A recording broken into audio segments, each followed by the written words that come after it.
Cette année 2020, nous fêtons le centenaire de la naissance du Parti communiste français lors du congrès de Tours qui marqua la scission avec la SFIO, l'adhésion à la 3e internationale du nouveau PCF et le début de toute une histoire de lutte. Certes, cet événement est devenu quasiment mythique pour les militants communistes, faisant référence à un passé lointain avant la déchéance de l'organe qui s'en veut le continuateur particulièrement social-démocratisé. Nous, militants du PRCF et de sa commission jeunesse, portons haut et fort cette histoire, aussi bien celle du PCF que de la MJCF, et souhaitons pouvoir reconstruire un parti communiste fort et digne de ce nom pour notre pays et le prolétariat. Dans ce sens, nous allons d'ailleurs organiser un événement afin de rendre un hommage de lutte au centenaire du PCF. Il nous a donc paru intéressant de se pencher à deux mains sur les raisons objectives qui nous poussent dans notre militantisme politique communiste, celles qui nous animent chaque jour dans nos actions, écrits et rencontres auprès des travailleurs, mais aussi ce qui rend nécessaire le retour d'un véritable parti communiste en France, digne de ce nom.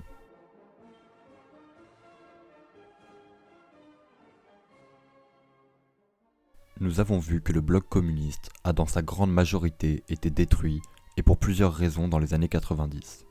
Laissant seuls les États-Unis comme unique superpuissance mondiale, les années 90 sont apparues comme une accalmie, un temps de paix, voire même comme la fin de l'histoire. Ce qui a corrélé aussi avec le déclin des partis communistes occidentaux et leur chute dans le réformisme, abandonnant le centralisme démocratique, à l'instar du PCF. Le grand frère soviétique n'étant plus là, le socialisme marxiste-léniniste semblait annoncer sa défaite. Les démocraties libérales étaient la fin de l'histoire, et le marché mondialisé néolibéral déclarait le seul mode de production économiquement viable. À l'époque, y compris chez les trotskistes, on nous promettait un renouvellement démocratique, un avenir radieux, la paix mondiale et le maintien des droits des travailleurs gagnés pendant la période précédente. Les tensions militaires devaient se calmer, les États-Unis allaient pouvoir réduire leurs dépenses militaires prévues pour faire face aux soviétiques. Cette vision d'une décennie paisible, nombre de jeunes d'aujourd'hui l'idéalisent comme une période insouciante. Qu'avons-nous vu ?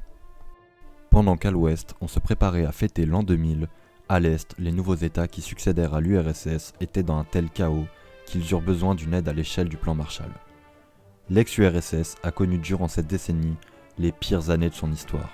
La pauvreté, la criminalité et les inégalités ont tout simplement explosé, à tel point que la grande majorité regrette encore aujourd'hui l'URSS. Une situation qui se retrouve encore chez d'autres anciennes républiques populaires, comme en Pologne et en Serbie. Le marxisme et le léninisme vont décroître tant au niveau politique qu'au niveau culturel, pendant que le FMI et l'OMC ont quartier libre. Le capitalisme victorieux ne s'est pas arrêté là. Ce qui lui permit d'empêcher sa chute, c'est justement l'ouverture d'une ribambelle de nouvelles parts de marché à l'Est. Dans les pays occidentaux comme en France, on constate depuis cette période une perte de vitesse du syndicalisme qui entre dans des luttes de protection des acquis sociaux et où les perspectives de changements sociaux sont reléguées au second plan. Des contre-attaques terribles contre les droits des travailleurs, avec peu de victoires syndicales en face, plus de socialisme pour effrayer le bourgeois, plus de socialisme pour protéger le travailleur. La contre-attaque du capital fut violente partout sur le globe. Le patronat et les actionnaires furent grassement payés. Ce fut la revanche des riches. Les États-Unis n'arrêtèrent pas la guerre, mais avaient trouvé un nouvel ennemi, Saddam Hussein. Rappelons-nous ce que déclara un membre de l'administration Bush. « Nous avons une dette envers Saddam, il nous a sauvés du dividende de la paix. » Cette décennie va permettre aux USA d'accomplir le vieux rêve de tous les empereurs, avoir le monde dans la paume de sa main. Puis viendra le 11 septembre, permettant à l'impérialisme occidental de justifier sa persistance au travers de l'OTAN. Et enfin, la crise des subprimes de 2006 plongeant la plupart des pays industrialisés dans une grande récession dans laquelle nous sommes toujours actuellement. Regardons juste l'exemple français. Nous pensons immédiatement aux diverses privatisations, à la réforme des retraites de Fillon, à la loi travail du gouvernement Hollande, à la réforme ferroviaire de 2018, à la loi ORE ou plus récemment à la loi sécurité globale. À gauche, il n'y a plus de ligne directrice claire. Dans cette impasse vont naître les mouvements altermondialistes, avec comme date symbolique la manifestation de Seattle en 1999. Ce mouvement altermondialiste va atteindre l'Europe rapidement par le biais d'Internet et se fondre avec les groupes trotskistes, anarchistes et écologistes en plein essor. Il semblait que ce serait le tableau économique du XXIe siècle, des sociétés mondialisées contre un mouvement de résistance mondialisé. Mais faute de lignes directionnelles claires, ainsi qu'une méfiance envers toute hiérarchie et organisation, cette gauche peine à faire front face à l'hydre capitaliste lui faisant face. La mouvance va devenir contre-culture, et à la fin des années 2000, rencontrer l'intersectionnalité, terme popularisé par Kimberlé Williams Crenshaw, mais qui aujourd'hui a pris son indépendance. L'analyse matérialiste dialectique a laissé place à la critique individualiste. Pris dans l'hégémonie libérale actuelle, le marché du désir et ses marchandises calibrées pour chaque individualité a infusé dans la pensée de la gauche radicale. La grande partie des mouvements qui se réclament de la gauche radicale ont adopté une pensée centrée sur l'individu plutôt que sur le collectif. On ne parle plus des conditions matérielles des travailleurs, mais de la liberté de chacun de pouvoir jouir des marchandises et des services libidinaux du capitalisme dont la valeur d'usage est un gonflement égotique. On ne se préoccupe plus vraiment de la société à construire, mais de l'affirmation de soi, qui vire parfois dans un extrême où l'on accumule des points d'oppressés et que l'on distribue des points d'oppresseurs. Ces points n'ont rien à voir avec nos réalités matérielles dans la société, mais avec ce que l'on se représente. Les crises économiques ont continué à secouer le monde. La prochaine qui arrivera à cause de la crise sanitaire risque d'être particulièrement salée. Face à ce capitalisme mondialisé exterministe et cette gauche aventuriste et désorganisée, nous militants communistes devons remettre le marxisme-léninisme à l'ordre du jour. Dans notre société, c'est le travail qui crée la richesse, celui que chacun d'entre nous fait au sein de son entreprise en tant qu'ouvrier, transporteur, charpentier, médecin, pompier, etc. C'est ça qui crée la richesse économique en fonction du temps de travail moyen que nous mettons dans la production de l'objet ou du service que nous réalisons. Or, la richesse créée par les travailleurs, du fait de la propriété privée des moyens de production, est accaparée par quelques personnes, les capitalistes, qui sur cette richesse produite ne rendent aux travailleurs que la part permettant à ceux-ci de renouveler leur force de travail, ce qu'on appelle le salaire. La plus-value créée par le surtravail est récupérée abusivement par le capitaliste, majoritairement pour sa poche, et une petite partie dans l'amélioration de l'outil de production. On peut en avoir quelques exemples récents avec les dividendes versés aux actionnaires des grandes entreprises françaises alors qu'elles licencient à tour de bras.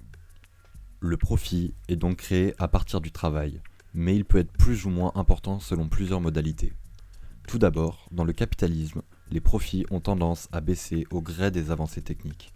C'est-à-dire qu'un capitaliste qui pouvait obtenir une nouvelle rentabilité grâce à l'introduction de nouveaux outils qui améliorent la productivité, n'aura plus la même rentabilité si tous ses concurrents en bénéficient à leur tour. Le profit récupéré tendra à baisser car le coût de production deviendra le coût moyen du marché et sans nouvelles avancées techniques, une partie de la plus-value n'ira pas dans la poche du capitaliste mais dans l'entretien de l'outil. Il est possible aux détenteurs des capitaux de retrouver ce profit en licenciant, en refusant de payer les heures supplémentaires ou en faisant travailler pour le même salaire, etc. Dans cette course folle du profit à tout prix, le bourgeois détruit l'origine du profit en brisant le travailleur, ce qui montre bien l'un des aspects profondément morbides du capitalisme se niant lui-même. Afin d'éviter de vous laisser penser que la seule préoccupation des communistes est que l'intégralité de la richesse que les travailleurs produisent leur soit payée, clarifions un peu les choses. L'idée est de replacer cette plus-value nécessaire à l'investissement dans le cadre du bien commun, en la faisant bénéficier à toute la société. Par exemple, en allant dans les infrastructures ou dans l'amélioration des outils de travail. Nous voulons sortir du simulacre libéral, repenser le désir comme produit de la praxis, repenser la valeur d'usage et la valeur d'échange. Proposer une nouvelle pratique de la valeur économique qui s'inscrive dans la socialisation des moyens de production. En plus d'être le lieu d'une immense extorsion, la production dans un système économique capitaliste est profondément anarchique. Elle ne se fait pas en fonction des besoins des êtres humains, mais dans le but d'engranger le maximum de richesse pour quelques-uns. Cela peut entraîner des crises s'il y a trop d'un produit en circulation par rapport à sa demande, mais cela entraîne aussi des gaspillages énormes. Les produits invendus sont détruits, comme a pu le faire Amazon et d'autres. Outre une perte d'argent, la situation devient franchement tragique lorsqu'il s'agit de nourriture invendue, malgré les nombreux nécessiteux en France comme ailleurs. Cela nécessite la prise en main par la majorité, des moyens de production et une planification de celle-ci plus ou moins souple en fonction des besoins réels. Entre ces deux tares, que sont l'accaparement des richesses pour quelques-uns et l'anarchie de la production, le capitalisme est un facteur de misère pour la majorité de la population. Il rejette dans le dénuement les plus pauvres et crée une paupérisation grandissante dans la société. En quelque sorte, dans sa course effrénée au profit, le capitaliste entraîne aussi les classes dites moyennes ou intellectuelles et les prolétarise de plus en plus, abaissant leur salaire par la même occasion, jusqu'à ce que la distinction, si ce n'est dans la division du travail, soit infime. Si la classe moyenne est toujours hésitante entre la classe bourgeoise et la classe prolétaire, il faut bien que ses membres comprennent qu'historiquement, la petite bourgeoisie intellectuelle et le prolétariat forment le bloc progressiste. Ils n'ont rien à gagner à défendre le capital, car, in fine, la paupérisation les touchera inexorablement et le socialisme est leur meilleur allié. Le socialisme est l'éviction de la propriété privée des moyens de production, une économie planifiée en fonction des besoins, un monde où chaque homme pourra d'abord subvenir à ses besoins. Voilà la société que nous voulons. L'impérialisme, stade suprême du capitalisme et régime dans lequel nous vivons, pille les hommes et les ressources naturelles. Il se caractérise par la tendance du capitalisme à se nier lui-même en abaissant la concurrence libre et non faussée pour créer des monopoles capitalistes privés, cherchant toujours plus de profit en étendant leur marché. Il s'agit d'un stade où la présence de la finance dans les pays développés devient prédominante sur l'industrie. Il détruit les pays qui sont sous sa prétention en les empêchant notamment de s'organiser de manière démocratique. N'est-ce pas notre situation ? L'impérialisme s'implante dans des nouveaux territoires non exploités ou sous-exploités par le marché pour faire face à la baisse tendancielle du taux de profit dont nous parlions avant. Et si l'on veut des exemples concrets, il suffit de regarder ce qui se faisait lors de l'expansion coloniale européenne ou, plus proche de nous, à la fin de l'URSS et la main basse occidentale qu'il y a eu sur les entreprises soviétiques. Quant à notre situation économique, nous pouvons voir la désindustrialisation rapide de notre pays et la délocalisation des usines dans les pays sous-développés où les travailleurs sont particulièrement exploités. Pour garder certains pays sous sa coupe et faire main basse sur leur industrie, il faut que l'État d'où provient la multinationale assure les arrières de ces entreprises, soit pacifiquement, soit violemment, comme on le voit avec la politique française en Afrique. En plus de cet impérialisme, nous sommes maintenant passés à un stade du capitalisme que l'on pourrait appeler exterministe. C'est-à-dire qu'à un moment, la course au profit est tellement folle qu'elle se fait au détriment de l'environnement, notre biosphère, dans lequel vit l'être humain et toutes les formes de vie. Le capitalisme devient de plus en plus barbare et suicidaire pour notre espèce et la vie en général. L'exterminisme détruit la nature, mais aussi la culture, comme les langues nationales aujourd'hui dominées par l'anglais des affaires. Ainsi, et pour toutes les raisons évoquées avant, il apparaît de plus en plus nécessaire pour la survie de l'humanité d'en finir radicalement avec ce mode de production, et alors le socialisme devient aussi une porte de salut pour toute l'humanité. Voici donc les raisons objectives qui nous poussent à militer, couplées avec notre vécu personnel à chacun et qui font les militants que nous sommes, des militants communistes.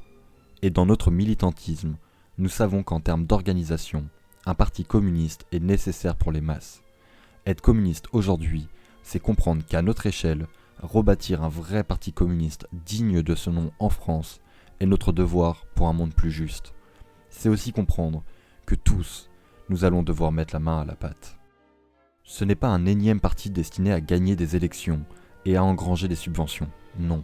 Il s'agit d'un parti représentant une classe sociale déterminée, ici le prolétariat, capable d'organiser son action, même spontanée, capable de représenter cette classe en tout lieu, aussi bien dans le monde du travail, dans les parlements ou les manifestations. Nous sommes bien loin de la dénonciation générale des partis que font certains comme Étienne Chouard, qui ne comprennent pas le rôle révolutionnaire que peut jouer un parti politique. Le parti est aussi un formateur théorique, où la réflexion et le développement de la conscience de classe du prolétariat est poussé jusqu'au bout. De par ses directives, brochures, les discours de ses secrétaires ou plus profondément de son comité central, le parti agit comme un intellectuel collectif. Il donne une ligne directrice au prolétariat lors de son congrès où la parole est libre et dès que les décisions sont prises, elles sont appliquées jusqu'au prochain congrès, selon les principes du centralisme démocratique. Le parti doit être formateur pour la classe prolétarienne qui n'a pas toujours accès à toute l'éducation nécessaire à son développement, en lui enseignant, par l'intermédiaire de stages, de formations locales ou d'écoles du parti, les bases du système capitaliste, de la philosophie, du militantisme, etc. Le parti n'est ni sectaire ni réformiste. Il permet de maintenir l'élan révolutionnaire et d'atteindre une transformation radicale de la société. Contrairement à ce que disaient certains trotskistes, les mouvements d'obédience socialiste communiste se sont effondrés en abandonnant dictature du prolétariat et centralisme démocratique. Pour démontrer cela, il suffit de regarder les conquêtes sociales du PCF lorsque celui-ci était un parti de masse et de classe avec une vraie ligne franchement communiste, marxiste-léniniste. Les 3 semaines de congés payés qui ont permis aux travailleurs d'enfin partir en vacances et de ne plus vivre uniquement pour le travail, obtenus par le Front populaire. L'intégralité du programme intitulé « Les jours heureux », écrit par le CNR, dont on ne peut nier la présence majoritaire de militants du PCF. La création de la sécurité sociale par le ministre du Travail Ambroise Croizat, qui soit dit en passant est le seul travailleur ayant atteint un jour ce poste. La création des comités d'entreprise par le même ministre. La nationalisation d'électricité et de gaz de France par le ministre communiste Marcel Paul, avant que cette institution ne soit peu à peu détricotée par les gouvernements libéraux successifs et l'Union européenne. Le statut de la fonction publique par le ministre communiste Maurice Thorez, ou encore la création des sections syndicales d'entreprise. Il s'agit bien sûr d'une liste non exhaustive, et il faut bien se rendre compte que l'existence d'un vrai parti de combat du prolétariat a obligé la bourgeoisie à négocier et à augmenter les salaires ou à accepter bon nombre d'avancées sociales. Nous souffrons à l'heure actuelle de l'absence d'un parti communiste de combat pour la France, capable de mener la lutte pour la sortie de l'Union européenne et du capitalisme, capable de représenter partout le monde du travail, d'obtenir de nouvelles conquêtes sociales, de pouvoir faire des alliances avec d'autres organisations politiques sans que celles-ci soient des compromissions amenant au désastre. Un parti qui mène la lutte politique jusqu'au bout, un parti qui transforme l'élan spontané du peuple en véritable mouvement social, un parti qui nous mènera vers de nouveaux jours heureux où nous aurons fini de la faim, de la pauvreté et de la guerre. C'est ce genre d'organisation dont nous avons besoin pour la France. C'est celle que nous voulons, c'est celle pour laquelle nous travaillons.